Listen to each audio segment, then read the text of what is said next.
Porque se não aprende, não vai. Então a fé começa na família. E aqui deixa eu pegar um gancho para ensinar uma coisa para vocês.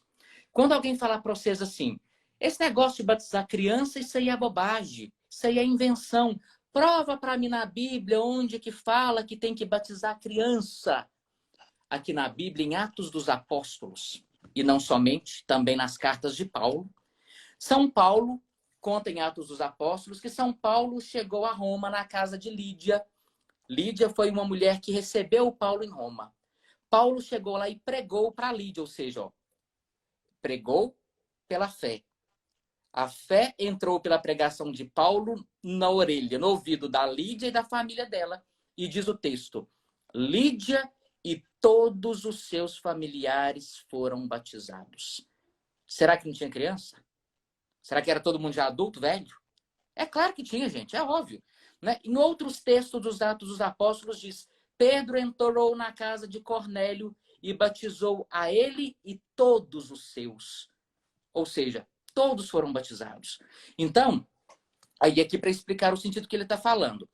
Padre, então batizar criança é certo? É claro, está aqui na palavra de Deus. Mas a criança não sabe responder se ela quer seguir Jesus. Mas a criança é batizada pela fé do pai e dos padrinhos.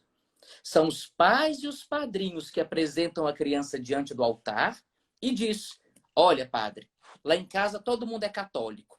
Nasceu meu filho, nós queremos garantir que ele também receba os valores da fé e nós o trouxemos aqui para ser batizado.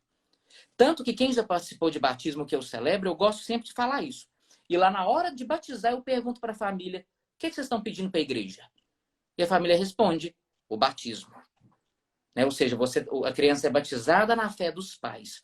A fé começa em casa. São João Paulo II gostava de dizer, né, que a família é a igreja doméstica. A fé começa pela caridade, depende do que você entende por caridade.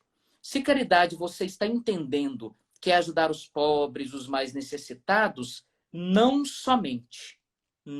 Pode ser que ela comece por aí, mas não só. Até porque outra dica interessante, viu? Palavra de Deus, quando nós encontramos a palavra caridade, como lá em São Paulo, em Coríntios 12, ainda que eu falasse a língua dos anjos, ainda que eu falasse a língua dos santos, ainda que eu falasse não sei o que, se não tiver caridade, de nada valeria. Aqui não é a palavra caridade que nós imaginamos, não, viu? A Bíblia foi escrita em que língua? Vamos lembrar? A Bíblia foi escrita em hebraico e em grego. Foram essas duas línguas, basicamente, que a Bíblia foi escrita. Quando a Bíblia foi traduzida para o latim, tiveram que fazer adaptações. E a palavra caritas, em latim, que muita gente traduz por caridade, na verdade significa amor. Não é essa caridade que nós pensamos, deixa eu dar um alimento para o pobre. Gente, isso também, viu? Eu não estou aqui menosprezando, não, pelo amor de Nossa Senhora. Entende? O padre não está falando que não tem que fazer isso, não. Aqui eu estou dando, né, ensinando a vocês, para vocês serem cursilistas, né, que são católicos mais esclarecidos, né? É isso. E quando São Paulo fala, se não tiver, ainda que eu falasse a língua dos homens, dos santos, se não tiver amor, de nada valeria, como eu disse, vou repetir. O texto, fora de contexto, vira pretexto. Se você ler o texto todo e entender o contexto, São Paulo está falando do amor de Cristo. São Paulo está dizendo, ainda que eu fale todas as línguas, ainda que eu tenha tudo, se eu não tiver Jesus Cristo, de nada vale. Entendeu? Então, entenda a caridade por amor. Se você faz caridade a um pobre por causa de Jesus Cristo, tenha certeza que ele vai te recompensar. Agora, se você faz caridade por um interesse humano ou com essas outras teorias por aí, acredita, meu filho, de nada vale. Porque a caridade, vou repetir, por favor, me entendam. A caridade pela caridade não leva ninguém para o céu. A caridade por si só não leva ninguém para o céu. A nossa caridade não é uma caridade vazia, mas é por causa de Jesus Cristo. Vamos lá, vamos fazer outra pergunta para o senhor. Vamos lá. A fé se passa com exemplos e testemunhos? Isso, e principalmente, Aline, que pergunta interessante quem fez isso, viu? Vou contar uma rápida história de São Francisco que já vai responder isso. São Francisco de Assis, que todo mundo conhece e ama, é um grande santo, né? São Francisco um dia estava lá na Porciúncula. Porciúncula era a pequena igrejinha onde eles moravam, né, de São Damião. E São Francisco falou assim com os frades: ó, prepara aí que nós vamos lá em Assis hoje pregar o evangelho. E os padres arrumaram e tal e subiram, né? Chegaram lá em Assis, andaram para um lado, andaram para o outro, falaram, tal. De repente, São Francisco falou assim: ó, hora de ir embora, vamos descer o monte. E um dos monges não entendeu e falou assim: ué, Francisco, mas o senhor disse que nós íamos evangelizar e nós não falamos nada, nós nem abrimos a boca.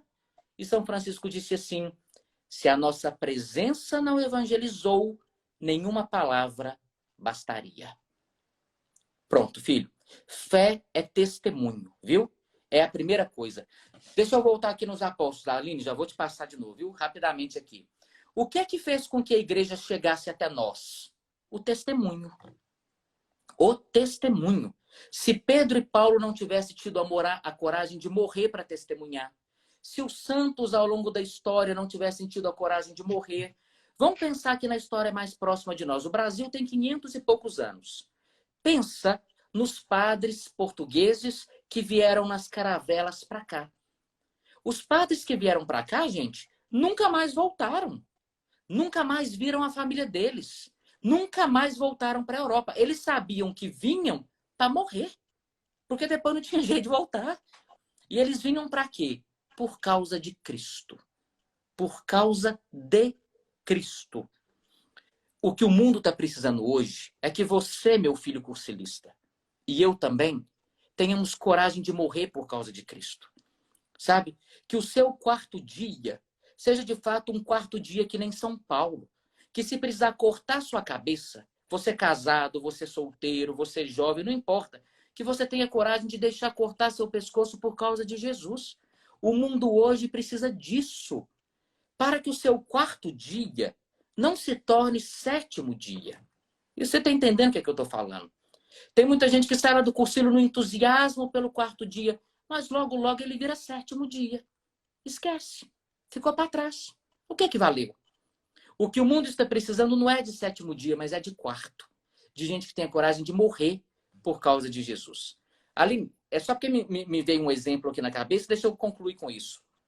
A fé é testemunho. E quem não testemunha não pode dizer que tem fé de verdade. A dona Maria, que fica lá na igreja comungando todo dia, rezando o terço, e sai de lá e faz maldade com os outros, não é uma fé verdadeira e genuína. Aquela pessoa que puxa o tapete dos outros, que faz maldade, que atrapalha, não tem uma fé genuína. Não tem uma fé verdadeira. Agora, gente, também não vão ser inocentes, né? A gente precisa conversar. Se alguém está com problema ou está dando problema, a gente tem que sentar e conversar como pessoas maduras. Porque senão a gente fica assim, não vão falar não, porque senão isso é falta de fé. Não vão falar não, porque senão isso é falta de caridade. Não é isso, não. Os problemas têm que ser resolvidos. São Paulo era um homem bravo. São Paulo era bravo. Diz o texto aqui da Bíblia que várias vezes ele arrancava uma espécie de uma faquinha dele para os outros. São Paulo era um homem bravo, um homem forte, firme. Né? Não se trata de deixar tudo passar, não. O que a gente não pode é fazer, vou falar de uma linguagem que a gente entende, fofoca, mentira, trapaça, porque isso não é bom. Para concluir, então, vocês sabem que eu sou advogado, né? E quando eu ainda estava estudando, teve um certo tempo que eu fui a São Paulo, né? Eu fiquei lá em São Paulo, capital, e eu estudei no instituto que tem lá em São Paulo, que se chama IBCCRIM, Instituto Brasileiro de Ciências Criminais. Quem cuidava desse instituto era o Márcio Tomás Bastos, que era um dos maiores advogados criminalistas do Brasil. Eu fui lá fazer um curso sobre crimes contra a vida e crimes tributários e financeiros. Lá fazendo esse curso, um dia, uma advogada renomada dando aula, falou assim, entrou, por várias coisas, entrou na Igreja Católica. Porque para o direito, a fé, aqui eu não estou falando a fé católica, não. De modo geral, para o direito, a fé é um elemento de contenção social. Olha só como que o direito vê a fé. Os estudiosos da ciência jurídica entendem a fé como um elemento de contenção social. Mas por quê, padre? Porque a pessoa que tem fé não vai roubar. A pessoa que tem fé não vai matar. A pessoa que tem fé não vai cometer crime porque ela vai pensar duas vezes. A pessoa, às vezes, não vai cometer um crime não é porque tem medo da lei ou da cadeia, mas é porque ela tem medo do inferno. Tem medo de Deus. Por isso, a fé é um elemento de contenção social. Aí surgiu essa discussão lá. Aí entraram da Igreja Católica e as pessoas não sabiam que eu era, assim, eu não era padre ainda, né, era advogado, mas que eu era alguém que gostava da religião. E eu fiquei caladinho na minha. E o povo começou a falar e tal, e a professora doutora, pós-doutora em Direito, Direito Penal, na hora que ela viu que a discussão acalorou, ela falou assim, gente, vamos parar com isso aqui. Vou contar uma coisa para vocês. Ela falou, eu nem sou religiosa, mas vou contar.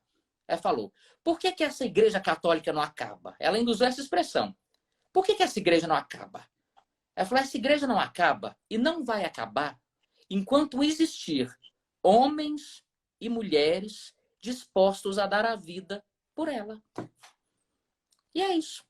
A fé não vai acabar enquanto existir homens e mulheres, sejam padres, religiosos ou como vocês, cursilistas. Enquanto estiver gente disposto a morrer por causa de Jesus e dar testemunho, a fé não vai acabar.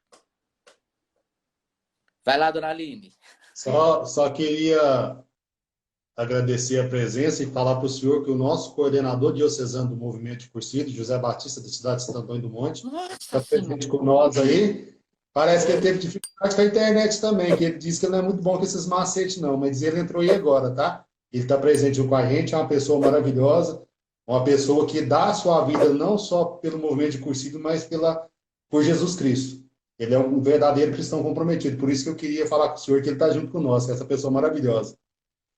Da igreja a gente brinca assim, Ju, quando chega o maior, o menor cessa, né? Então, como chega o coordenador, eu vou me despedir de vocês. Né? Muito obrigado. Ô Zé, Deus te abençoe, meu irmão. Muito obrigado, viu? E tenho certeza que eu, esse simples padre, esse bobão aqui do interior, fico lisonjeado em ter você, viu? Muito obrigado, de coração. Eu amo demais esse movimento, amo demais o cursilho. Os meus filhos cursilistas eu os tenho no coração e na alma, nas orações. Obrigado, viu, Zé, por nos prestigiar. O que rezar para aumentar a fé? O que rezar para aumentar a fé? Boa pergunta.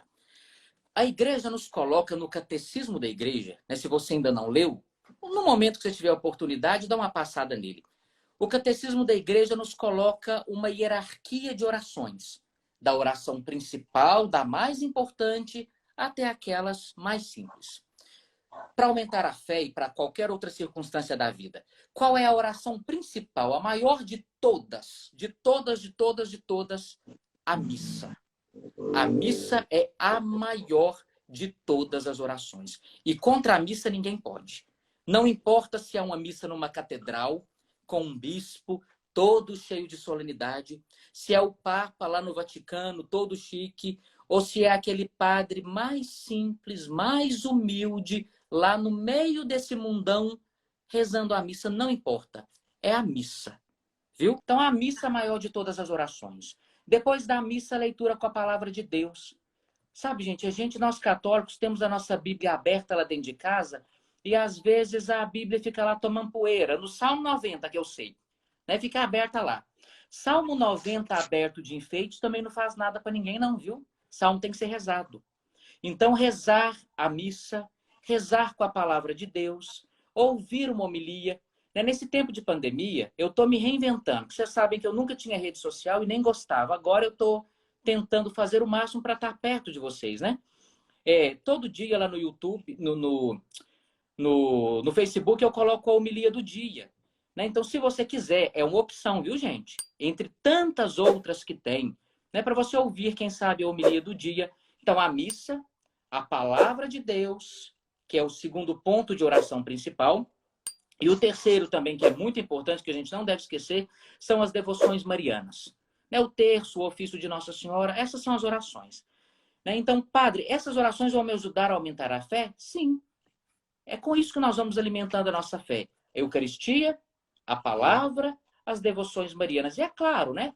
Você tem as suas orações de cursilista, o apostolado da oração tem as orações deles, você tem a oração do seu santo de devoção, São Bento ou qualquer outro. Isso tudo vai nos alimentando e nos ajudando a crescer na fé. Mas o mais importante de todos é a missa. Não se esqueça dela jamais. Como reconhecer a fé em nosso íntimo? Como reconhecer a fé no íntimo? Isso. Aqui eu vou repetir aquilo que eu comecei falando, filhos. Fé não é sentimento. Eu escuto isso demais. Padre, parece que eu perdi a fé, eu estou rezando, não estou sentindo nada. Mas não é para sentir mesmo, não. Sabe, às vezes Deus nos dá, assim, porque Deus é muito bom conosco, né? Às vezes ele nos dá uns certos consolo, um consolo espiritual. Ele nos deixa sentir uma paz, ele nos deixa sentir uma alegria, ele nos deixa sentir aquela alegria eufórica do encerramento do cursilho, né? Aqui só tem cursilista, né? Não tem ninguém ainda Não, pré, não tem né? cursilistas, é aberto. Ah, tá. Enfim, então deixa eu retrair aqui, né? Mas aquele que eu ia falar um negócio que, para quem ainda não fez e quando for fazer, né, vai entender. Quando a gente sai de lá com aquela alegria toda, né? E cantando o hino, né? A gente sente uma fé mais latente. Agora, não é de sentimento que a fé vive. Como que eu vou saber se eu tenho fé no meu interior? Pelo seu testemunho de vida, meu filho. Se você é alguém que está rezando, se você é alguém que está buscando a Deus, se você é alguém que está se esforçando em estar na presença de Deus, se você é alguém que tem se esforçado a viver conforme os mandamentos da lei de Deus, se o seu quarto dia não virou sétimo dia, isso tudo são elementos da fé. Agora, padre, eu rezo, rezo, rezo e mais assombração me aparece. Graças a Deus. Graças a Deus. Porque o diabo não quer mexer com quem está quieto. Se você está rezando e tem acontecido coisas difíceis, é sinal de que a sua oração tem encontrado valor diante de Deus. Agora, se você reza e fica naquele marasmo, naquele mais ou menos, às vezes não está nem valendo muito. Mas o diabo, ele quer quem está perto de Deus. Então, se você rezou e assombração apareceu, não precisa ter medo, não. É sinal de que a sua oração está valendo e Deus está ouvindo os seus pedidos. Podemos dizer que a nossa fé é refletida em como encaramos as tempestades? Sim e não. Sim e não. Por quê, filho? Nós temos que tomar um certo cuidado com esse discurso, e nós que somos padres, sobretudo, às vezes tem que tomar muito cuidado de, às vezes, a gente adocicar demais o discurso, sabe? Às vezes, se a gente não tomar muito cuidado, o nosso discurso fica quase que beirando autoajuda, que nem esses livros de autoajuda. Mentaliza, pensa, vai dar tudo certo, Deus está com você. Não, fé não é isso. Né? A gente não pode medir a nossa fé somente pelos momentos de dificuldade, porque a fé ultrapassa tudo isso. O que é fé? Fé sou eu acreditar em Deus e naquelas realidades que neste mundo eu ainda não vejo com estes olhos. Agora, isso que eu não vejo com esses olhos, mas eu acredito, isso me ajuda na alegria e na tristeza, na saúde e na doença. Nós temos a tendência de que quando está tudo muito bem, às vezes a gente se esquece de Deus. E quando tem problema, a gente volta para Ele. Estou falando de modo geral. A fé não é esse exercício de troca. Eu acredito em Deus e pronto. Se está tudo certo, graças a Deus. Se está ruim, bendito seja Deus também, vai dar certo. Hoje, na homilia da missa, eu me lembrei, fiz até uma pequena analogia lá, né? Dos jovens que foram julgados nas covas dos leões, eu estava falando até lá sobre o coronavírus, né? Que o pessoal com medo e tal. E eu dizendo, olha, nós temos fé em Jesus Cristo. Então, pelo sim ou pelo não, nós temos fé nele. Vai dar certo, vai dar errado, vai morrer todo mundo, não, vai todo mundo salvar. Gente, nós temos fé em Deus. Pronto, final. Enquanto o povo está chorando, desesperado, nós estamos que nem os jovens lá na cova dos leões, louvando a Deus. Tinha uma música antiga que a gente aprendia na catequese que falava assim, ó: o fogo cai, cai, cai, os males sai, sai, sai, e nós que cremos louvamos ao Senhor. E é isso. O fogo tá caindo, o pau tá quebrando, como diz aqui, né? A porca tá torcendo o rabo, o negócio tá difícil, mas nós que cremos louvamos ao Senhor, porque nós sabemos que Ele não vai nos abandonar jamais. A fé serve para o momento de dificuldade, mas ela é para a vida inteira, a todo tempo. Fale mais sobre falsos conceitos de fé. Falsos conceitos de fé. Sim, é aquilo que eu disse, né? Santo Tomás de Aquino, na Suma Teológica, ele faz uma construção interessante. Santo Tomás faz assim, e eu gosto muito de usar. Para falar o que é fé, ele começa primeiro dizendo o que não é fé. O que são os falsos conceitos de fé? Vou repetir, vou tentar aqui rapidamente, né? Essa conversa nossa seria muito profunda, sabe, gente? Eu estou trazendo conceitos muito pesados e tentando traduzir de forma leve e rápida, né? Porque às vezes um conceito desse seria uma palestra de 2 horas, 3 horas, mas vamos tentar ser breve. A gente passa 5 anos na teologia, né, estudando isso para ser padre. Falso conceito de fé. Primeiro, fé não é sentimento. O que é sentimento? Sentimento é fome. Fome dá e passa. Eu tenho fome, eu vou lá e como, passou. Sentimento é dor de cabeça. Nossa, eu tô com dor de cabeça, vou tomar aqui um remédio, passou. Sentimento é quando a gente bate o dedinho ali na curva da porta. Nossa, batida, doendo demais. Daqui a pouco passa. Isso é sentimento. Então, eu não posso associar a minha vivência de fé com o sentir. Porque senão isso é problemático. Porque nem sempre eu vou sentir. Nem sempre eu vou ter vontade. Nem sempre eu vou querer. Quem tem o hábito de rezar o texto todos os dias? Tem dia que a gente reza cheio de vontade. A gente fica saboreando as palavras. Ave Maria, cheia de graça e contemplando os mistérios. Tem dia que a gente reza, Ave Maria, cheia de graça, o Senhor é convosco, bendita. Aí alguém para pensar assim, não valeu, não. Valeu. Valeu porque o que importa não é o sentimento, mas é a fé. Então, cuidado com isso, fé e sentimento, né? Aqui eu não estou fazendo crítica de jeito nenhum, por favor, me entendam, viu? Às vezes, por exemplo, nas missas que a gente chama de cura e libertação, nesses eventos, né, de cura, de libertação e tal, são bons, né, tem o seu valor, mas nós temos, às vezes, que tomar muito cuidado com o grau de sentimentalismo provocado. Porque senão depois a pessoa começa a achar que ela só tem fé o dia que ela chorar, o dia que ela cair e o dia que ela der uns tremilicos, uns trem assim. Isso não tem nada a ver com fé.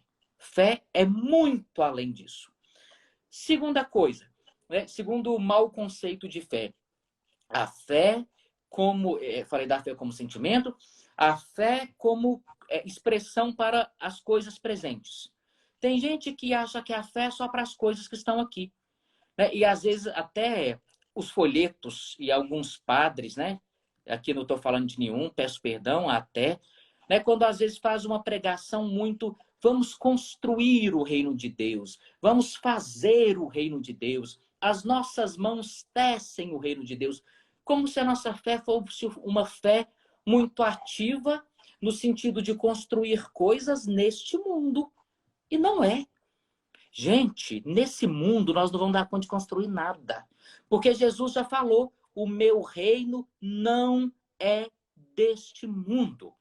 Aqui nesse mundo nós vamos morrer querendo ter a paz mundial. Não vai ter.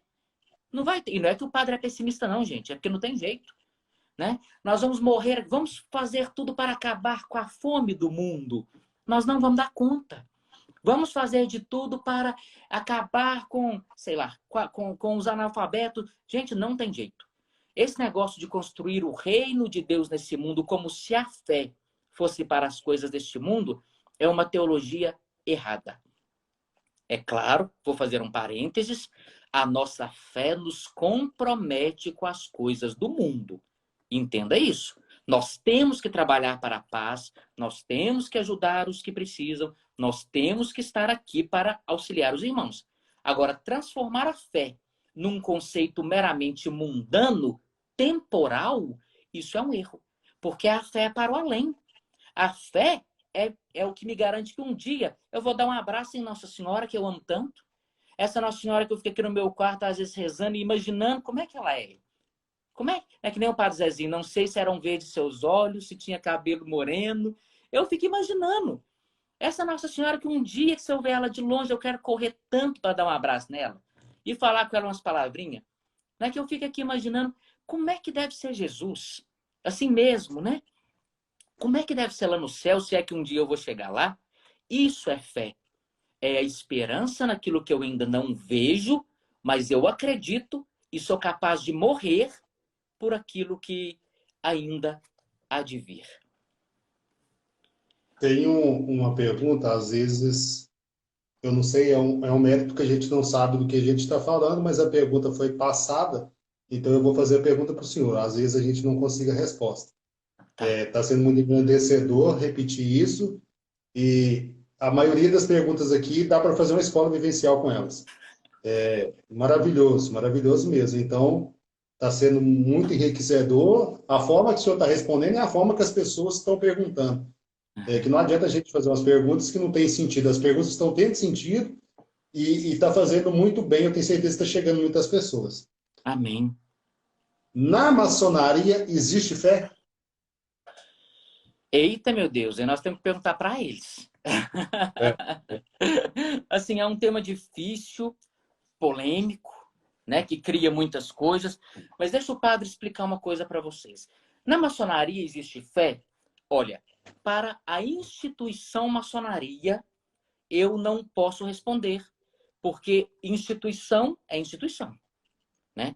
A instituição ela não tem rosto, a instituição é uma figura jurídica, a instituição é uma figura, é uma ficção jurídica, né? Como a gente diz em direito. A instituição ela não existe em si própria, né? Ela não existe. Deixa eu tentar aqui dar um exemplo, sei lá, né? A loja ali na frente que chama picolé, picolé doce. Isso é um nome social fantasia. Às vezes no registro jurídico a loja chama Alberto Silva Sociedade Limitada, né? A instituição não existe enquanto pessoa. A instituição ela não é pessoa, é uma ficção jurídica. Então, a maçonaria tem fé enquanto instituição. Entende o que é que o padre está falando, pelo amor de Deus, para depois não colocar palavras na minha boca e não falar o que eu não falei. A instituição, pessoa jurídica, seja a maçonaria ou seja qualquer outra, não tem fé. Porque é instituição, é papel, é ficção jurídica. Tá me entendendo, filho? Se você me perguntar, a minha loja tem fé? Ué, não tem.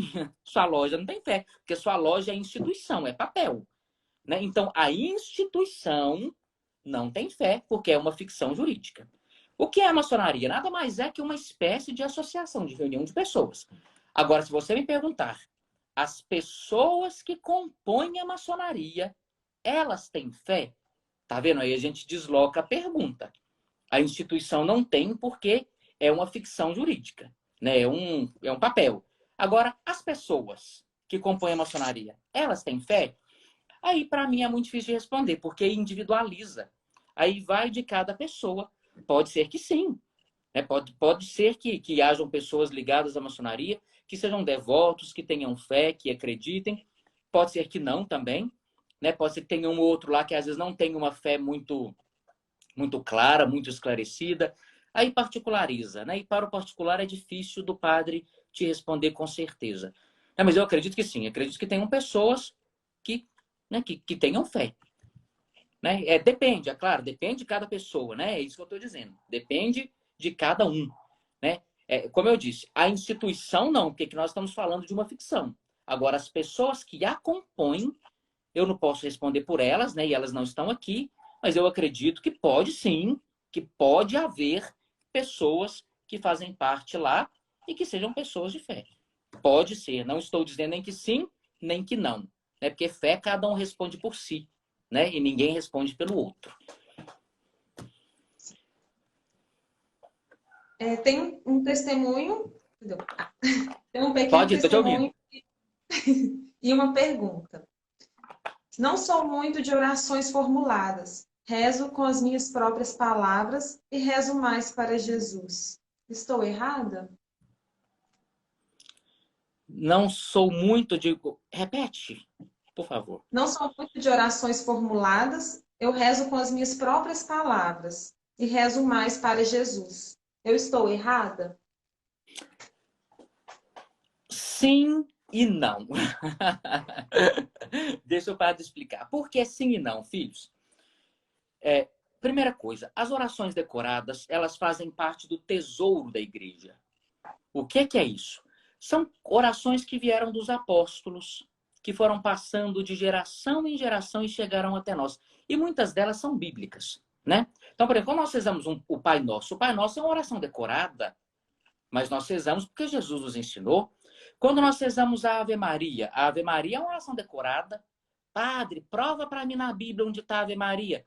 Lucas 2, abre lá. O anjo chega diante de Nossa Senhora e fala: Ave cheia de graça, o Senhor é contigo, né? Tem gente que fica pedindo para a gente provar tudo na Bíblia, então estou mostrando, né? Tá lá, oração decorada. O credo, que a gente chama de crer em Deus Pai, é como é que eu chamaria? É o resumo, né? O bojo da nossa fé. A nossa fé, enquanto profissão de fé, está toda contida no credo. Crê em Deus Pai, crê em Deus Filho, no Espírito Santo e na Santa Igreja Católica. Ou seja, 4 coisas. Creio no Pai, no Filho, no Espírito Santo e na Igreja Católica, que em nome do Pai, do Filho e do Espírito Santo continua no tempo e na história o mistério da salvação. Então nós precisamos sim rezar orações decoradas, sabe? A gente precisa. Até porque, filha, não é todo dia que a gente tá com um repertório muito bom, né? Tem dia que a gente senta para falar com Deus e não vem assim nenhuma oração muito bonita. Agora, é claro, e se eu falar com Deus, tá certo? Tá certo também. Porque oração é aquilo que sai do coração. Sabe, você pode conversar com Deus que nem você conversa com um amigo. Eu falo isso direto lá na igreja, vocês já me ouviram. Fale com Deus como quem fala com um amigo. Meu Deus, ó, hoje o negócio tá brabo, viu? Nada deu certo, tudo deu errado, tentei tudo aqui, me socorre. Isso é uma forma de oração que pode ser feita. Agora, eu rezo mais a Jesus. Tem algum problema? De jeito nenhum, você está certíssima. Você está certa desde que você não esteja na sua consciência, no seu coração, eliminando aquilo que a tradição da igreja nos ensina como a intercessão. Viu, filha? Cuidado com isso. Olha, padre, eu rezo mais a Jesus. Tem problema? Não. Desde que você não esteja conscientemente dizendo assim: eu fico com Jesus, o resto eu não tô nem aí. Não. Sabe por quê? Aline, vou demorar só um pouquinho mais, viu? Mas já tô te passando a palavra. Porque veja só, filho, quando a gente fala de santo, essas coisas todas, tem muita gente que não tem clareza nisso e cria uma confusão que não existe. Deixa o padre tentar explicar para vocês aqui rapidamente, em poucas palavras. Onde está a Igreja Católica? A Igreja Católica está ali na praça, padre. Está lá fechadinha, que não pode entrar. Não. Aquilo lá não é a Igreja Católica. Aquilo é o prédio. Deixa eu voltar aqui. Olha a ficção jurídica lá, da pergunta anterior. Aquilo ali é o prédio que simboliza a igreja. Mas ali não é a igreja. A igreja em si não está ali, não. Ali é o prédio, o templo, né? Onde está a Igreja Católica? A Igreja Católica existe em 3 lugares, que nós chamamos de igreja militante, ou igreja militante ou caminhante, como a Lumen Gentium, né, do Vaticano II fala, a igreja padecente e a igreja triunfante, ou celeste, como é a linguagem que está na Lumen Gentium, documento do Vaticano II. A igreja está nesses 3 lugares.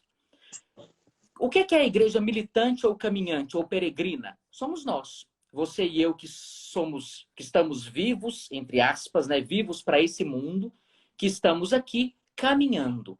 Nós somos a igreja militante. Ainda estamos militando, brigando, né, entre aspas, caminhando rumo ao céu. Aqui está a Igreja Católica. Só aqui? Não. A Igreja Católica também é padecente, que é a igreja que está lá no purgatório. As almas que estão no purgatório dos nossos irmãos também fazem parte da igreja. Eles estão lá. E por isso que na missa, quando a gente reza pelos defuntos, a gente não está rezando assim de modo solto, não, que nem um fantasminha, não. Nós estamos rezando de fato pelos nossos irmãos falecidos que estão em comunhão conosco pelo mistério da igreja. E, por fim, os que já estão no céu, que já estão na presença de Deus, que a gente chama de igreja triunfante, que é aquela igreja que já está no céu. Então, a Igreja Católica está nesses 3 lugares. Gente, essa palavra morte não existe para cristão, viu? Ah, morreu, acabou. Não. Ah, para tudo nessa vida tem jeito, menos para a morte. quem fala isso não é cristão católico. Cristão católico, isso não podia passar nem na cabeça, muito menos na boca. Tudo tem jeito, menos a morte. Não, pois para o que mais tem jeito é a morte. Para nós é, ué. Se Jesus morreu e ressuscitou, então o que mais tem jeito para nós é a morte. Porque nós não vamos morrer. Padre, minha mãe morreu. Morreu não.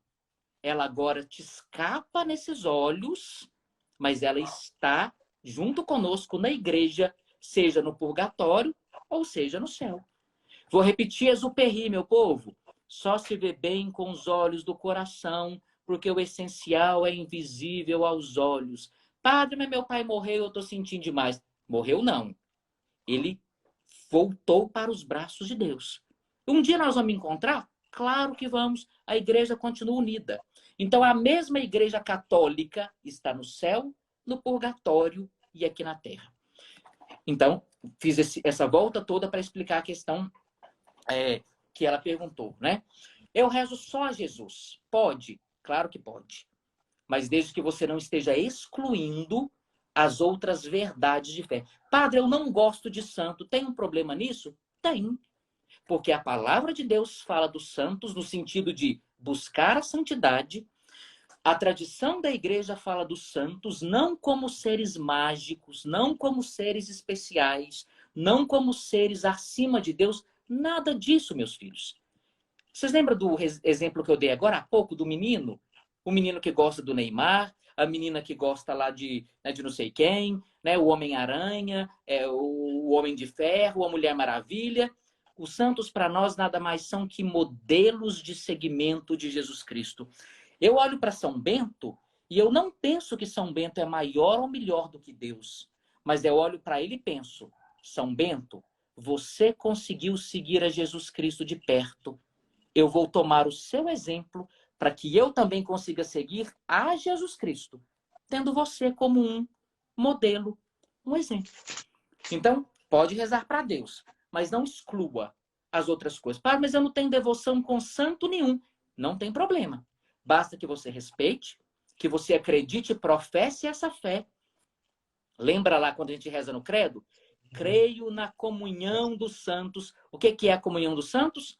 A Igreja Católica no céu, no purgatório e aqui na terra, unida na mesma comunhão por causa de Jesus.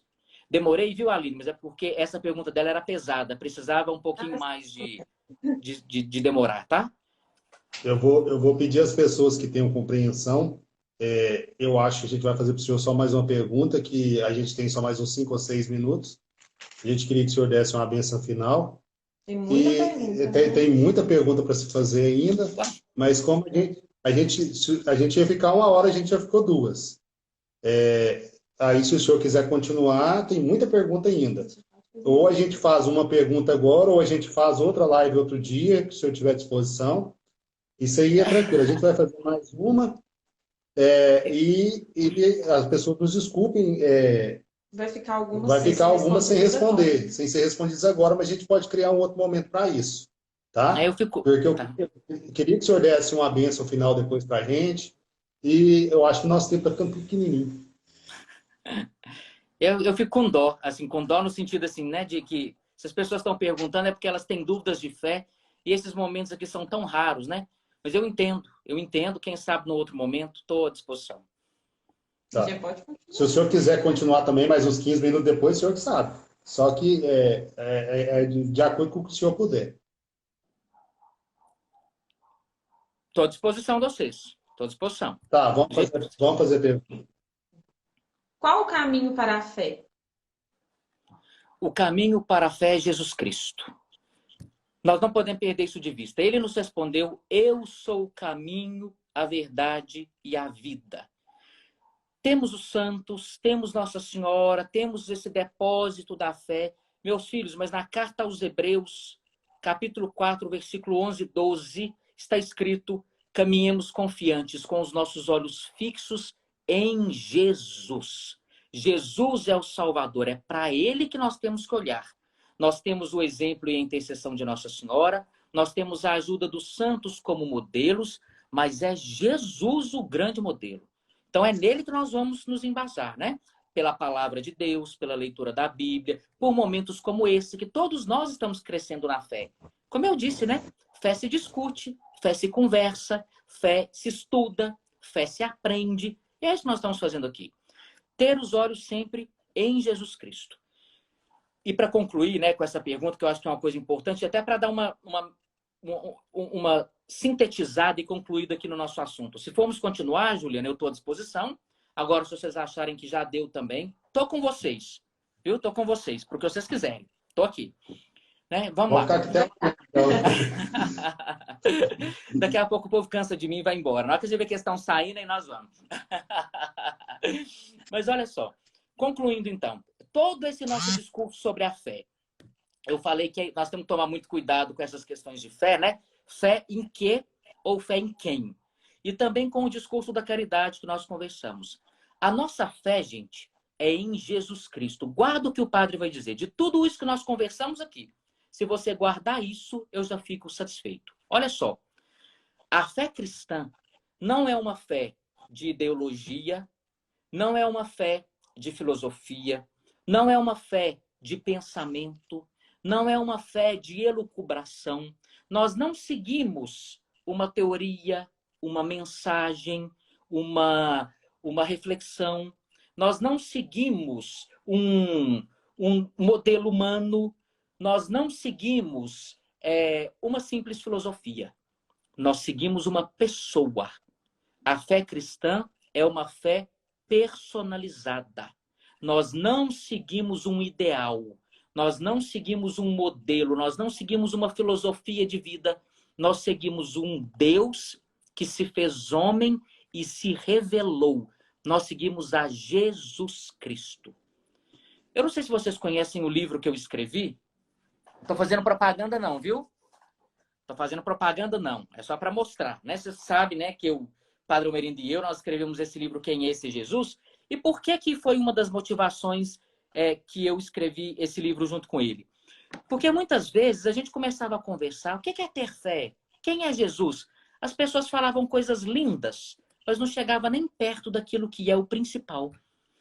Quantas vezes a gente vai conversar sobre cristianismo, o povo fala assim, porque para mim o cristianismo é o perdão, é o amor, é a caridade, é não sei o quê. Mas as pessoas não entenderam. O que é o cristianismo? É seguir a Jesus Cristo. O que é ser cristão? É seguir a Cristo. O que é ter fé? É ter fé em Jesus Cristo e não em outras coisas. Se nós concluirmos com isso, eu tenho certeza que já vai ficar muito bem nos nossos corações. Eu digo assim, como uma síntese. Nós somos cristãos. Nós não seguimos uma filosofia, nós não seguimos uma ideologia, nós seguimos uma pessoa concreta. Deus se fez homem, se revelou na pessoa de Jesus Cristo, o único caminho, verdade e vida. Vai terminar de novo, então a gente vai voltar mais um pouquinho. Não vou explorar do senhor só mais um pouquinho. A gente faz mais uma ou duas perguntas e o senhor dá a bênção para a gente, tá? Viva a vida, gente. Tá com... Deu. E você está confiando no trabalho da equipe de escola vivencial. Mais uma vez, obrigado, Padre Douglas, por esse tempo que o senhor está aqui com a gente. Queria convidar também as pessoas, eu ia falar isso no final, mas eu vou falar agora enquanto tem mais gente. Todos os dias, às 20h30, no Cursilho Bom Despacho, a gente está rezando o Santo Terço. Hoje faz 64 dias, desde o início da pandemia, quando o comércio começou a fechar em Bom Despacho, as coisas começaram a fechar. Hoje, se eu não me engano, é 64 dias que a gente está rezando o Santo Terço. E esse Santo Terço já passou em mais de 50 casas diferentes. Cada dia é rezado de um lugar diferente. Quem quiser rezar, depois manda para nós aí, para a coordenação. Hoje não vai ser diferente. Hoje, às 20h30, a gente vai estar reunido rezando o Santo Terço. De uma casa diferente, hoje é da casa da Nayara, com a família dela, com os avós dela, com os pais dela. A gente vai estar rezando de lá e convido todos para estar participando desse momento com a gente também. Então, a gente vai... Se o senhor terminou, se o senhor quer que a gente faça outra pergunta? Pode. Vamos para a próxima. Se eu estiver gritando, você me avisa, viu? Porque eu tô achando que eu estou falando alto, porque eu não... Não, tá ótimo. Estou ouvindo perfeitamente, senhor. Como sabemos se temos uma fé verdadeira? A fé São Paulo, né? Vou usar mais uma vez o padroeiro, né, do nosso movimento. a fé se prova no cadinho da provação. O que São Paulo quer dizer quando ele fala isso? Antes de eu estudar a Bíblia, né, eu não sabia o que essa expressão significava. Cadinho da provação, que São Paulo faz essa analogia, é o que hoje nós temos na siderurgia, na siderúrgica. Né? Naquele tempo de São Paulo, como não tinha esses recursos, São Paulo eles faziam ferro, colocava lá o fogo, né, e tinha que ficar batendo para conseguir fazer as coisas de ferro. Né? Tinha lá a forma de carvão deles, e naquele tempo ainda, né, ainda antes do tempo medieval, muito antigo, eles tinham que bater para estruturar o ferro. Então, São Paulo fala o cadinho. O que é o cadinho? É uma espécie de um negocinho assim redondo, onde coloca lá o ferro derretido. Como se fosse uma brasa, uma verdadeira... Nem brasa, né? É uma larva de vulcão, um negócio de fogo. Então, quando São Paulo fala a fé é provada no cadinho da provação, ele está querendo dizer o seguinte: a fé ela é provada, sobretudo nos momentos em que nós temos dificuldades na vida e que nós temos que, ali na dificuldade, testemunhar a presença de Deus. O cadinho da provação é na provação, gente. Sabe, dizer que tem fé quando está tudo bem é muito fácil. Dizer que tem fé quando a gente está em águas paradas é muito fácil. Marinheiro de águas calmas e piloto de céu de brigadeiro, qualquer um é. Agora, pilotar quando tem uma tempestade e conseguir manobrar o seu barco quando, né, o negócio está, as ondas estão altas, é aí que está a dificuldade. Vou terminar a resposta lembrando São Pedro. Lembra? Eles estavam lá no mar, o negócio continuou, né, balança lá todo, São Pedro ficou assustado, eles acordaram Jesus, Jesus falou: homens de pouca fé, por que duvidastes? A gente às vezes tem muito medo. E aqui eu repito e volto atrás um pouquinho do que eu já disse, não quero ser repetitivo, mas é só para frisar o conceito, né? Para que vocês entendam e guardem bem, né, na cabeça e no coração. A fé é esse exercício de paciência e de querer ver o que a gente ainda não viu. Padre, eu tenho fé de que eu vou passar no concurso, e vai. Mas estuda, né? Estuda, que Deus vai abrir as portas para você. Padre, eu tenho fé que eu vou conseguir um emprego, e vai. Tá levando currículo? Tá fazendo contato? Tá pedindo? Deus vai fazer. Eu tenho fé nas coisas futuras. Eu tenho fé que eu vou ver a Deus, que eu vou entrar no céu, ou no purgatório pelo menos. Eu tenho fé no que está por vir. Fé, gente, é essa coragem dos santos. Vou mais uma vez tomar o exemplo de São Paulo. São Paulo estava em Roma, perseguido. Foi preso porque era cristão. Ia ser crucificado. Por que Paulo não foi crucificado? Porque ele tinha cidadania romana. São Pedro foi crucificado porque era judeu, não tinha cidadania romana. São Paulo, por ser cidadão romano, ele então falava latim. São Paulo era muito culto, né? Falava muitas línguas, era um homem, né, de uma cultura esplêndida. Ele então teve o privilégio. Então tá, você tem duas escolhas. Ou você renuncia a esse tal de Jesus Cristo, ou você vai morrer como um romano, porque você não é judeu. O que São Paulo fez? Me mata, mas eu não vou negar Jesus Cristo. Gente, isso é que é ter fé. São Paulo não viu Jesus, vão lembrar, viu? São Paulo não é apóstolo autêntico. São Paulo não foi chamado por Jesus. São Paulo nem conheceu Jesus. Por isso ele é um grande modelo como nós, você e eu, que também não vimos Jesus, né? De ver assim mesmo, né? São Paulo também não. São Paulo foi, de certo modo, contemporâneo de Jesus. Mas não existe nenhum relato que eles tenham se encontrado. Até porque São Paulo era muito jovem, quando Jesus já estava, né, na atividade dele. Então, fé é isso. Saber ter essa coragem de que estão cortando a minha cabeça, estão me crucificando, mas mesmo assim, eu confio em Deus. Repito, né, a musiquinha. O fogo cai, os males saem, e nós que cremos, louvamos ao Senhor.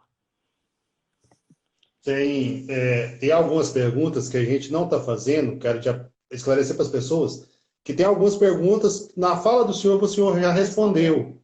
Então, a gente não está menosprezando a pergunta das pessoas. Porém, na fala que o senhor está falando, essas perguntas já foram respondidas. Então, ficaria sem sentido a gente perguntar de novo, se o senhor está falando a mesma coisa. Tá. como me conectar verdadeiramente com o Espírito Santo? Vamos tentar responder essa pergunta, meu filho, assim, com clareza e com cuidado, né? Nós estamos na semana de Pentecostes, estamos já nos aproximando da grande festa do Espírito Santo. Como me conectar? Primeira coisa, vamos pensar no que é o Espírito Santo. Opa, ó um problema de fé. O que eu vou perguntar? O que é o Espírito Santo? Ou quem é o Espírito Santo? Olha o problema. Porque vou começar usando mais uma vez a teologia tomásica, né, de Santo Tomás de Aquino. O que o Espírito Santo não é? O Espírito Santo não é um pombinho. Ah, agora essa semana vai ferver de pombo aí para tudo quanto é lado. O Espírito Santo não é pombo, viu, gente? O Espírito Santo não é pombo. Ah, mas de onde que o povo tirou isso? Da Bíblia. Mas como que tirou? Porque tem o texto lá assim. Quando Jesus foi batizado, olha, depois vocês peguem a Bíblia e vejam. Diz assim: o Espírito Santo desceu em forma de uma pomba e veio sobre Jesus. O Espírito Santo desceu em forma de uma pomba, mas ele não é pombo. Cuidado com essas expressões. De tudo que fala o Espírito Santo, vai lá e põe um pombo. Cuidado. Né? O Espírito Santo não é pombo, não. E nem bicho. Ah, o Espírito Santo é um vento. Também não. Aqui na Bíblia fala-se do vento como um sinal, um símbolo do Espírito Santo. Veio um vento impetuoso e o Espírito Santo chegou no vento. Não é que o Espírito Santo era o vento, não. No vento veio o Espírito Santo. A leitura de Pentecostes. O Espírito Santo veio sobre eles como línguas de fogo. Veja o português. Como em formato de línguas de fogo. O Espírito Santo, então, não é pombo, não é vento, não é fogo. O que é o Espírito Santo, então, Padre? Pelo amor de Deus, o Espírito Santo é uma pessoa, meu filho. Pessoa. Pessoa.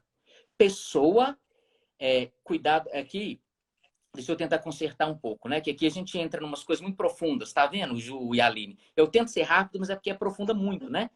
O Espírito Santo é pessoa, mas não é pessoa no sentido gente, que nem eu e você não, viu? Gente humana, não. É pessoa no sentido filosófico, né? Que a gente fala o alter, né? O outro.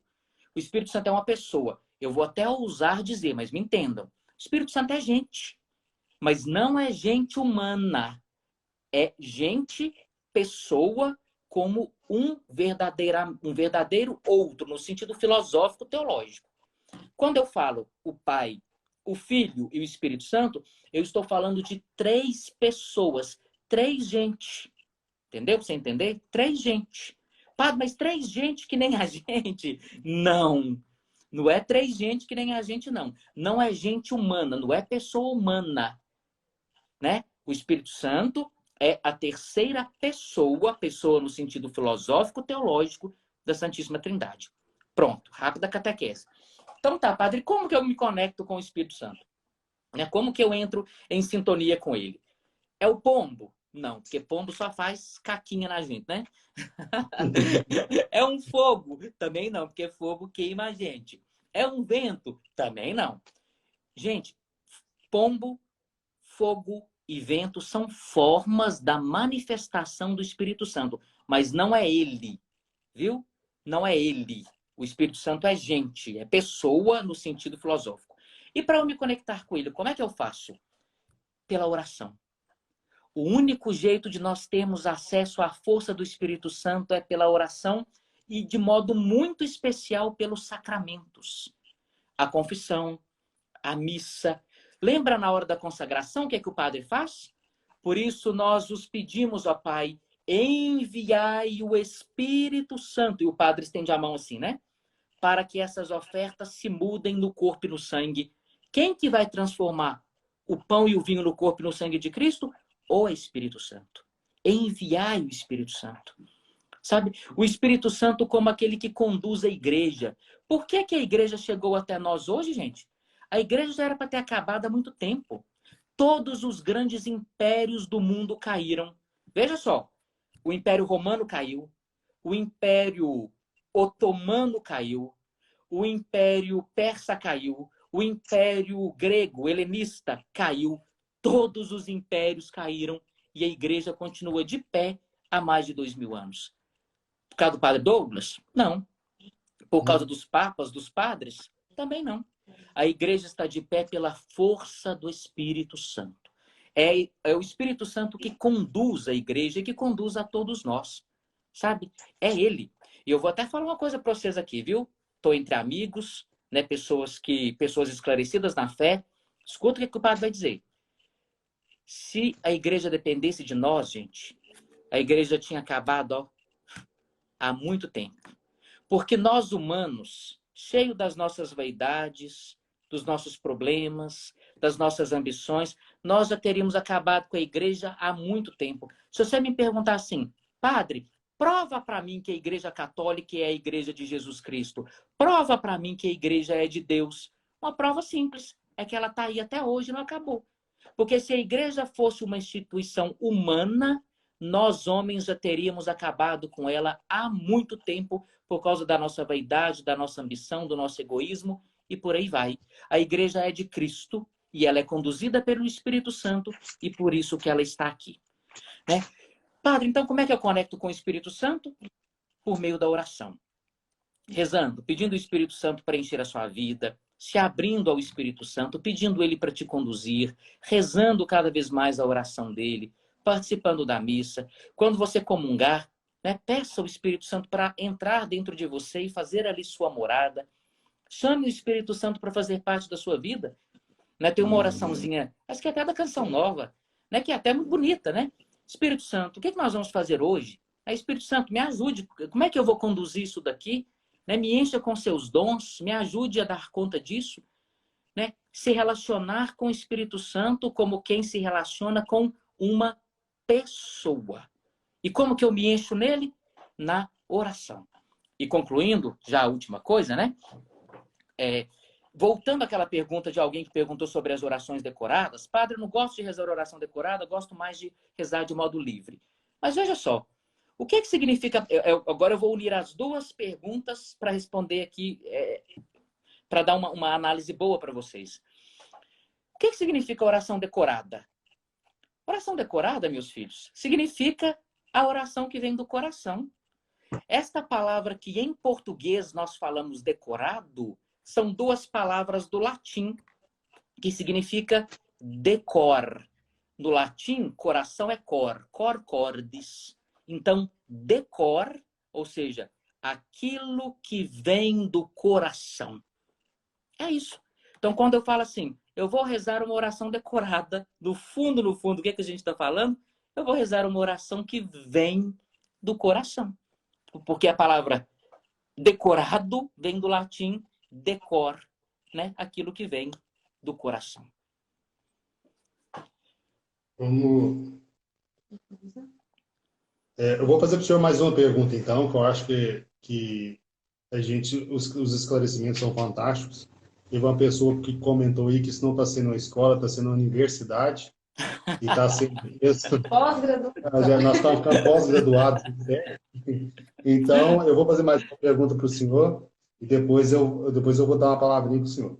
Tá. O nascimento, vida, morte e ressurreição de Cristo são apenas questões de fé? Não. De Nossa Senhora, de jeito nenhum. São questões fatídicas. Porque, olha só, deixa eu tentar entender a sua pergunta e ver se foi mais ou menos nesse sentido que você perguntou. Olha só, filho. Nós estamos falando aqui que fé é aquilo que às vezes a gente não vê, né? Que nós não vemos nesse mundo. E eu até usei Exupéry, né, do Pequeno Príncipe, para nos ajudar a entender. Só se vê bem com os olhos do coração, porque o essencial é invisível aos olhos. Agora, a paixão, morte e ressurreição de Jesus é simplesmente uma questão de fé? Enquanto adesão de salvação, sim. Por quê? Jesus não morreu, não foi para todo mundo, não, gente. E Jesus não vai salvar todo mundo, não.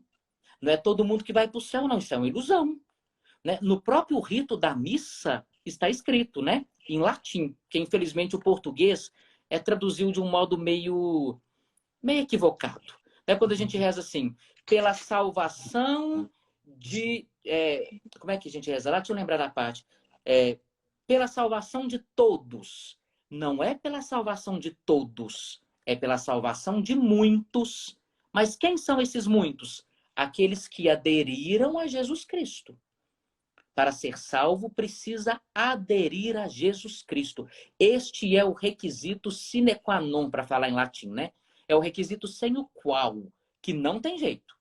Padre, mas eu não acredito em Jesus Cristo, eu acredito numa força do universo, eu vou para o céu? Isso só Deus para te julgar e te responder.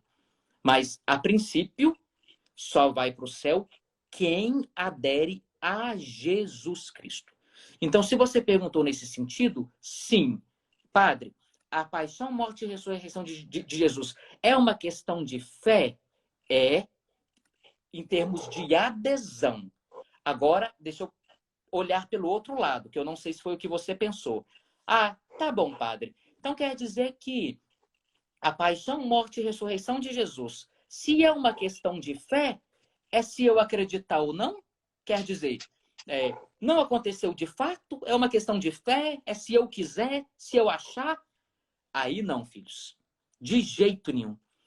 A ressurreição de Jesus Cristo é um fato historicamente provado. Historicamente, padre? Como assim? Só tá doido, ruim da cabeça? Não.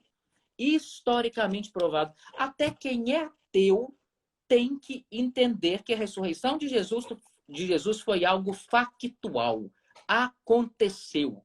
Por quê? Me prova, padre. Vou te dar 3 elementos para te provar. Rapidamente. Primeiro elemento da ressurreição de Jesus, que é muito questionável, que muita gente questiona, e alguns falam até que não é, mas eu quero partir dele. O sepulcro estava vazio. Jesus morreu, foi sepultado. Diz o texto do Evangelho que era uma pedra enorme e pesada que uma pessoa sozinha não conseguia rolar. Ele estava lá. De repente, os apóstolos chegam e não estava mais. Cadê? Se o próprio texto do Evangelho fala que um homem só não conseguiria rodar a pedra. O sepulcro está vazio. Mas aí alguém pode falar assim, algum de vocês aí. Não, padre. Eles foram lá uns 3 ou 4, rolaram essa pedra e roubaram o corpo de Jesus? Pode ser? Vamos supor que pudesse ser, né? Mas então, fiquemos com a primeira coisa. O sepulcro estava vazio. Segunda coisa, para nos ajudar a entender, então, a ressurreição de Jesus. Jesus apareceu aos apóstolos. Eles viram Jesus. E viram mesmo. Não foi um fantasminha. Vocês lembram do Gasparzinho? Nossa senhora, a gente não pode ficar falando desses desenhos antigos, não. O povo vai ver que já tá assim mais zoado.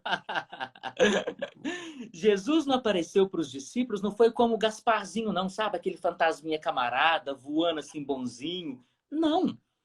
Jesus não era fantasma. Tanto que quando ele apareceu as primeiras vezes, os discípulos ficaram com medo. Meu Deus, é um fantasma. Não. Jesus falou, sou fantasma não, vem cá. Põe a mão. Toca. Sente. Sou eu. Ele falava, sou eu. Eles colocaram a mão na ferida de Jesus. Tomé colocou a mão no machucado de Jesus e viram que realmente era ele e não outra pessoa. Era ele. E mais, Jesus dormiu com eles depois de ressuscitado. Jesus comeu com eles. Lembra o dia que ele estava com fome que eles fizeram um peixe? Jesus comeu com eles. Então, era ele, ressuscitado. Eles viram, tocaram e estiveram com Jesus. E a terceira e última coisa, que eu estou vendo que o relógio está correndo, daqui a pouco começa o terço, Ju, já estou terminando. Terceira coisa, então, para nos provar da ressurreição de Jesus, os apóstolos viram Jesus e testemunharam até o fim. Nós estamos aqui agora, deixa eu ver, 123 pessoas, né? Se esse troço, 129, se esse troço não der erro. Gente, vamos fazer um combinado aqui. Eu vou contar para vocês aqui uma coisa. E eu vou combinar com vocês assim, ó. Eu vou combinar com vocês que Jesus morreu. Só que ele não ressuscitou de verdade. Mas vamos fazer um combinado aqui entre nós, as 130 pessoas. A mensagem de Jesus foi uma mensagem muito bonita. Ele falou coisas muito boas. Não vamos deixar essa mensagem morrer, não? Vamos sair pelo mundo divulgando essa mensagem. E a gente fala para o povo que ele ressuscitou. Ninguém viu, ninguém vai provar, a gente fala, o povo acredita na gente. E a gente faz com que essa mensagem de amor, de paz de Jesus continue pelo mundo afora. Beleza, 132 pessoas, nós combinamos isso. Só que na hora que a gente começar a pregar, vão vir os perseguidores e vão querer nos matar, vão querer nos fazer negar, vão querer cortar a nossa cabeça, que nem cortaram a cabeça de Paulo. E agora eu te pergunto, você morreria por uma mentira? Vou te dar tempo para pensar. Pip, pip. Você morreria por uma mentira? Não, né? Então, o terceiro, tem mais, viu? Mas aqui é porque eu preciso ser sintético. O terceiro e último elemento que prova a ressurreição de Jesus é que porque nenhum ser humano em sã consciência morreria por uma mentira. E os apóstolos, todos eles, morreram por causa de Jesus.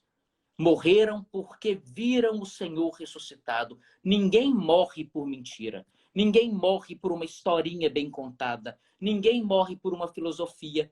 Eles morreram porque eles viram Jesus. Então, a prova de que Jesus está vivo e ressuscitado é que muitos morreram por causa dele. Então, uma pessoa perguntou, eu vou perguntar essa pergunta para você, uma pessoa perguntou onde pode adquirir o livro. Ah, tá. Então tá, deixa eu aproveitar e fazer aqui um merchan, né? Deixa eu pegar aqui, Ju. Ó, o livro Quem é esse Jesus, né, publicado pela editora Vozes. O livro está disponível em todas as livrarias católicas do Brasil inteiro, porque é de uma editora grande, né, de uma editora famosa, da Vozes. Em qualquer livraria católica. Aqui em Bom Despacho, para você que é daqui, você encontra o livro no escritório paroquial da Paróquia do Rosário, encontra o livro no escritório paroquial da Paróquia Nossa Senhora do Bom Despacho e também lá no Cantinho de Maria. Está à disposição aqui. Padre, como que a gente faz para te acompanhar? Até porque vocês já sabem, né? Enfim, não vou ficar repetindo, né? Que eu fui transferido, né? E estou de mudança aqui da cidade. Como que a gente faz para te acompanhar? Gente, vocês sabem que eu não gosto de rede social e nem sei mexer, mas estou aprendendo por causa dessa necessidade. Às vezes tem gente que me chama aqui no Instagram, eu não respondo, não é de maldade não, gente, é porque eu não sei mexer. Vocês me perdoam. Vocês me perdoem, eu estou aprendendo. Eu sou um analfabeto com essas coisas tecnológicas. Estou aprendendo, eu vou aprender. Não, e por enquanto tem um pessoal que está me ajudando, né? Tem os filhos do coração que estão me ajudando com isso daqui. Mas como que você vai continuar tendo contato comigo? E eu estou querendo gravar alguns conteúdos desse tipo. Né? Umas pequenas formações pequenas, temas rápidos, para poder ajudar as pessoas. Me segue lá no YouTube. É só você entrar no YouTube, Padre Douglas Xavier, vai me aparecer lá, você vai ver minha cara lá. Entra, clica se inscreve no canal, clica no sininho, dá o seu gostei para qualquer conteúdo lá, só para eu saber que você está lá. É porque as pessoas que estão lá, eu rezo por elas, de verdade. Eu pego os nomes, tem até uns nomes lá doido. Gamer 223, não sei quem é, mas Deus sabe. Eu rezo por essa pessoa, né? Então me siga lá no canal, Padre Douglas Xavier. Se inscreva no canal, clica no sininho que você vai sempre estar comigo lá. Aqui no Instagram também tem conteúdo de fé e também lá no Facebook. Desse jeito nós vamos conseguir manter contato, né? E se Deus quiser, se vocês quiserem, né, que é claro, depende de vocês, né? Eu vou tentar gravar conteúdos lá para que também lá tenha uma pequena escola de fé para nos ajudar a viver cada vez mais a fé em Cristo. O livro então nas livrarias e me siga lá no YouTube Padre Douglas Xavier, se inscreve lá, eu vou ficar muito feliz de poder te encontrar lá também. Meu amigo, eu sei que números não aumentam nossa fé. Mas na primeira live a gente teve 492 acessos, na segunda mais de 540. Graças a Deus as pessoas acreditam no nosso trabalho de evangelização. Graças a Deus. Que seja por um minuto que a pessoa ficou aqui, nosso objetivo foi alcançado. Eu sei que o senhor não gosta de homenagens, e eu não vou fazer isso. Eu vou pegar a Bíblia, vou usar a palavra de Deus para prestar uma pequena homenagem ao Senhor. Eu sei que o senhor não gosta, o senhor me desculpa. Eu vou ler uma passagem pequena, eu não vou ler ela toda, que foi o Evangelho do dia 14 de maio, está em João. onde eu me emocionei com o Evangelho, me emocionei com a homilia, eu até mandei para o senhor.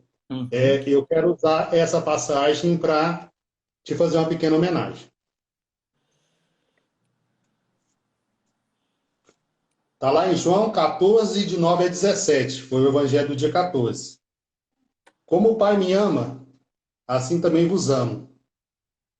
Perseverai no meu amor.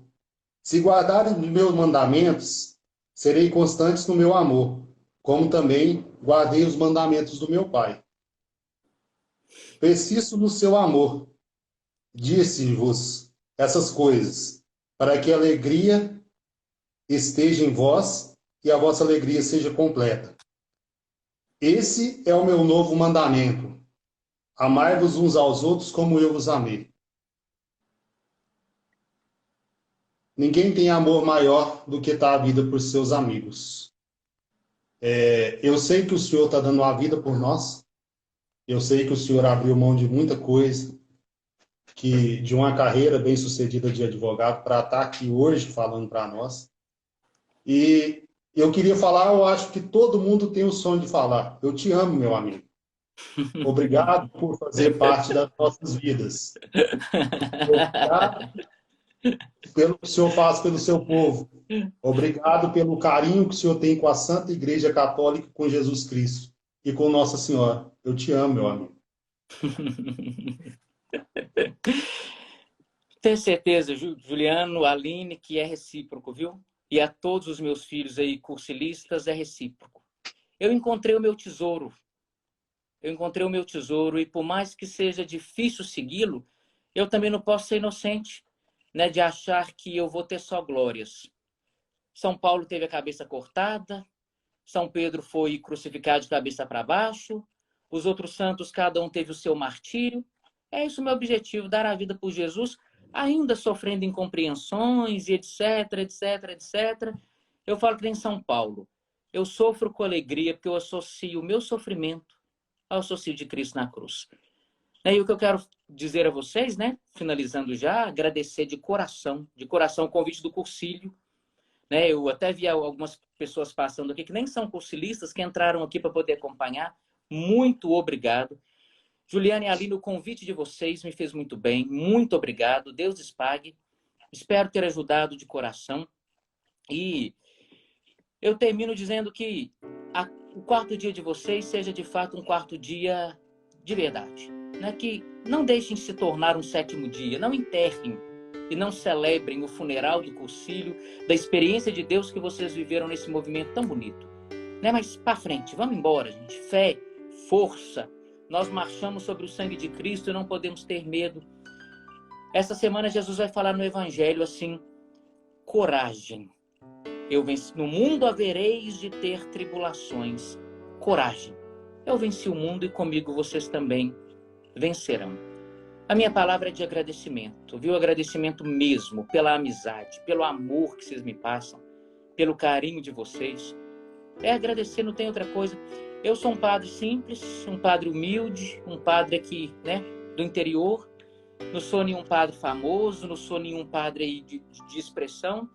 Sei tudo que eu sei porque eu estudo muito e gosto de estudar. Eu até poderia mostrar para vocês a minha biblioteca, mas já está tudo encaixetado, né, já está tudo pronto para, né, para quando, né, acontecer. Já está tudo encaixetado. Senão eu mostraria para vocês. Estudo muito, porque para mim estudar é encontrar com Deus e para que eu ensine os meus filhos o caminho da verdade. Escutar a verdade dói. Tem gente que não gosta. Tem gente que briga comigo, que já virou a cara para mim. Tem gente que fala mal de mim. Não é porque eu fiz nada pessoal com a pessoa, não. É porque um dia eu falei para ela uma verdade que não é minha.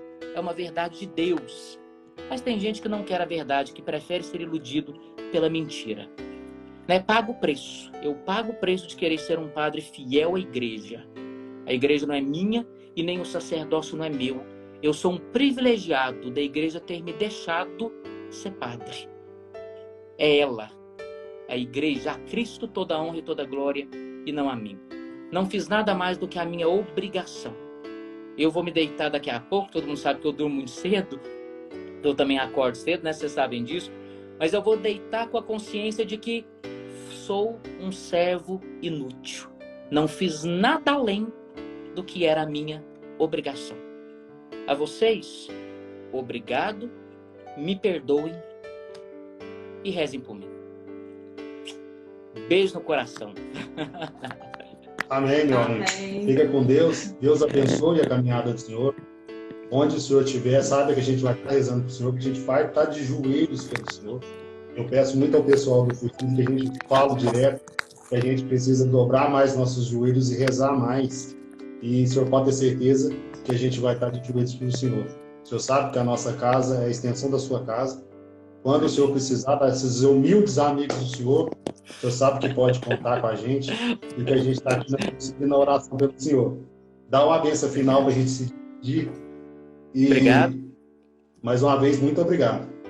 Obrigado a todos vocês. Obrigado ao José Batista. Né? Não sei se ele ainda está por aí, deve estar. Aí. Mas muito obrigado, viu, meu irmão, pela oportunidade de falar aqui, né, com esse povo que você conduz, né, como o coordenador do Cursilho no GED e dando a condução e a direção para esses filhos espirituais. Obrigado a você, ao meu povo de Santo Antônio do Monte. Saúde, paz, Deus lhes pague.